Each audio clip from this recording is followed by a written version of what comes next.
Salam, selamat malam Bapak Ibu, saudara-saudari yang dikasihi Tuhan. Jumpa kembali bersama saya di sini Z Ferry dalam renungan malam Pendeta Dr. Erastus Sabdono. Malam hari ini berjudul Berpikir dalam Skala Besar. Karena kita adalah anak-anak Allah yang hendak Bapa libatkan dalam rencana-rencananya, maka kita harus berpikir dalam skala yang besar.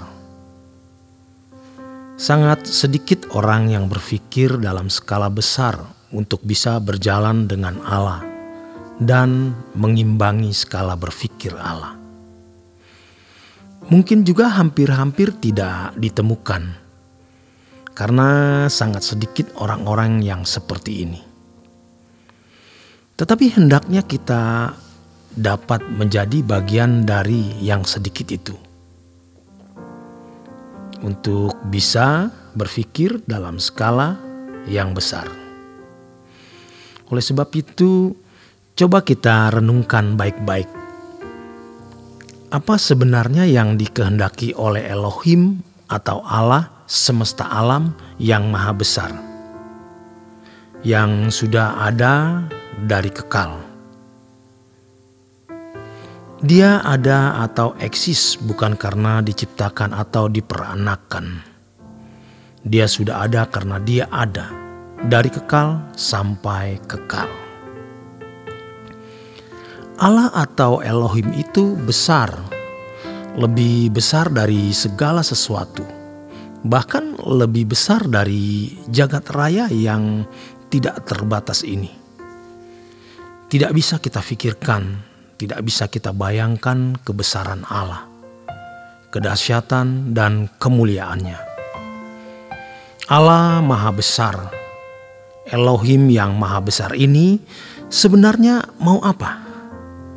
Apa yang ia kehendaki? Jangan kita setengah-setengah tahu atau setengah-setengah percaya. Kita harus benar-benar tahu dan kita harus benar-benar percaya dan menerima apa yang Alkitab tunjukkan kepada kita, bahwa Allah menghendaki makhluk ciptaan yang elok, yang luar biasa, yang Allah sendiri tidak segan-segan menyebutnya sebagai anaknya, yaitu kita. Allah menaruh gambarnya di dalam diri manusia. Manusia diberi kemampuan seperti Allah. Seperti belum tentu atau bukan berarti pasti sama. Manusia diberi keberadaan yang luar biasa, memiliki gambar Allah. Maka Allah menghendaki manusia yang memiliki gambar seperti dirinya untuk bertanggung jawab, mengelola dan mengembangkan gambar dirinya tersebut, agar menjadi serupa dengan Dia. Hal ini penting sekali dan harus benar-benar kita pahami. Kejatuhan manusia ke dalam dosa membuat manusia kehilangan atau kurang kemuliaan Allah.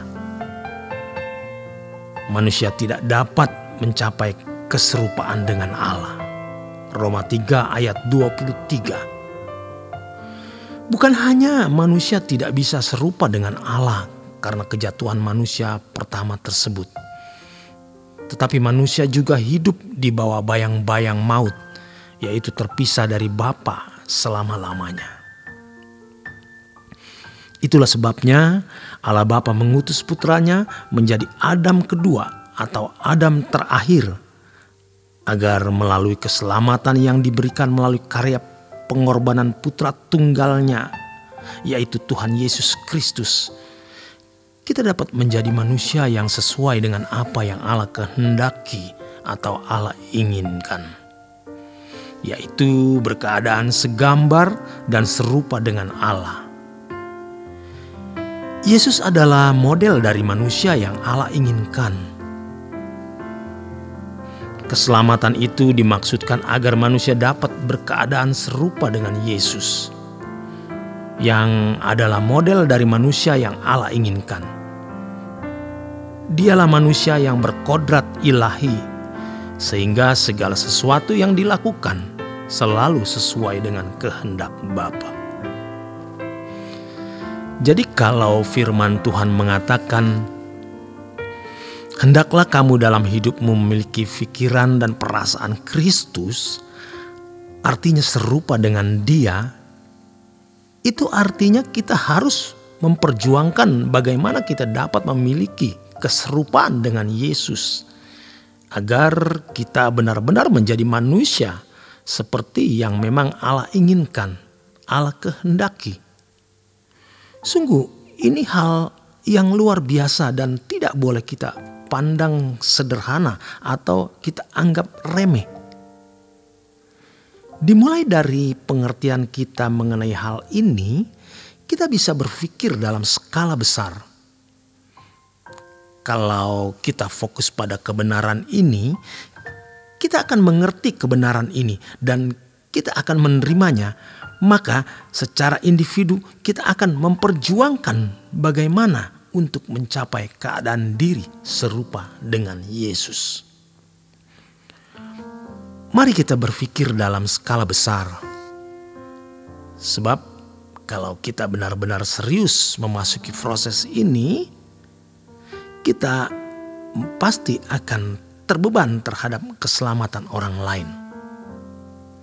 Bagaimana orang lain juga dapat mengalami proses seperti yang kita alami atau kita jalani. Keterlibatan kita untuk membuat orang bisa mengalami dan menjalani proses keselamatan atau proses menjadi manusia yang sesuai dengan rancangan Allah yang semula, itulah inti dari pelayanan.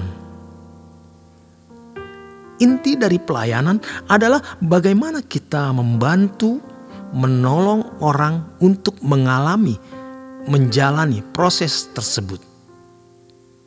Jangan kita gantikan dengan kegiatan rohani, pelayanan, pekerjaan Tuhan. Nanti akan menjadi meleset. Pasti syarat atau penuh dengan motif-motif yang tidak sesuai dengan motif Allah. Motif yang benar dalam pelayanan. Jadi mulailah kita berpikir dengan skala besar. Dimulai dari perjuangan setiap individu bagaimana mengubah diri menjadi sempurna seperti Bapa. Artinya segambar dan serupa dengan Bapa, dengan Allah Elohim Yahweh, yang model nyata untuk bisa dilihat dan diteladani, yaitu melalui Tuhan Yesus. Jika hal ini benar-benar kita alami, juga kita jalani, kita pasti akan menyediakan hidup kita.